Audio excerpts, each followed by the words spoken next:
Girondins and Jacobins gather at the National Convention's hall after Louis XVI's beheading. Jacques Barrett leads the Girondins, who wanted to end the violence, while Robespierre and Marat lead the Jacobins, who were all about the violence to achieve the perfect society. Now that the monarchy has been overthrown, we should probably stop killing and dismembering people's bodies and do something about the war in Which is entirely your fault! We didn't.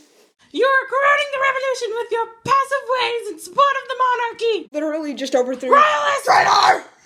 Marat and Robespierre convinced the Parisians that the Girondins' poor leading had caused the woes of France. They were causing the revolution's downfall and needed to be executed. On June 2nd, 1793, Parisians and National Guard soldiers surrounded the hall. No one could leave until the Girondin deputies were handed over. 22 Girondins were arrested and executed. The Jacobins took power. Charlotte Corday was a supporter of the Girondins, and when they fell from power, she lost faith in the revolution. Angered by the violent cleansing of the Jacobins and their encouragement of offing heads, she decides to assassinate Marat. She believed murdering him would end the bloodshed he encouraged in his newspaper, The Friend of the People.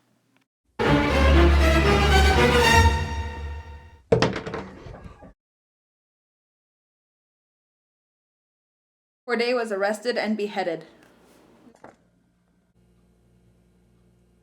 Marat's death had the opposite effect Corday intended. He became a martyr, a patron to the people.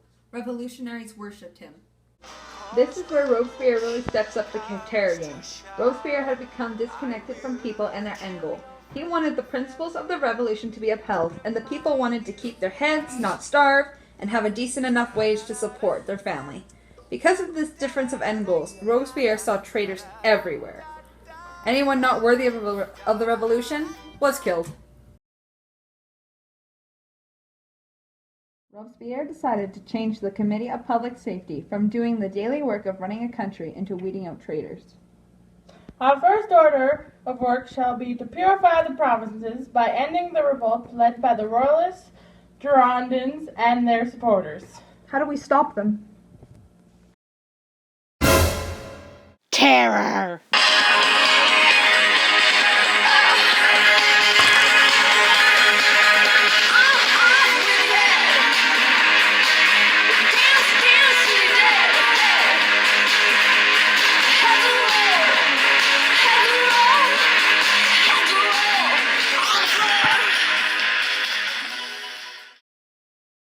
Robespierre believed there were conspirators throughout Paris. To fix this, the Revolutionary Tribunal was created. It was a court system that judged people for betraying the revolution, on grounds such as wearing a white cockade, speaking against a National Convention deputy, being upset over the death of a traitor, My love! not being enthusiastic enough about the revolution. Viva la revolution! Everyone and anyone could be sent to the guillotine for whatever reason could justify. This killed thousands of innocents. Soon, Robespierre turned against his own Jacobin allies. I think we should eliminate Christianity from France.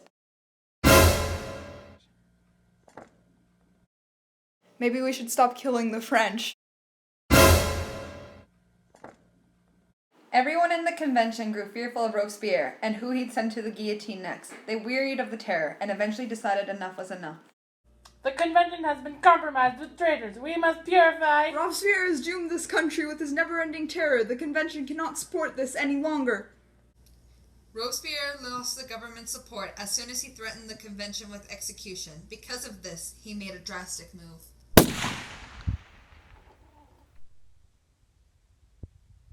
The suicide attempt failed. Robespierre was tried and sent to the guillotine.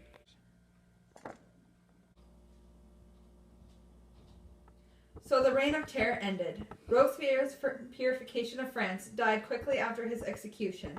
He had dreamed of a nation of complete equality, no man above the others.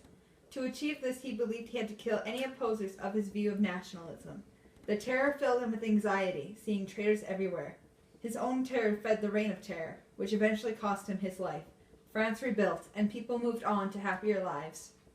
Even though over 18,000 people died horrifically.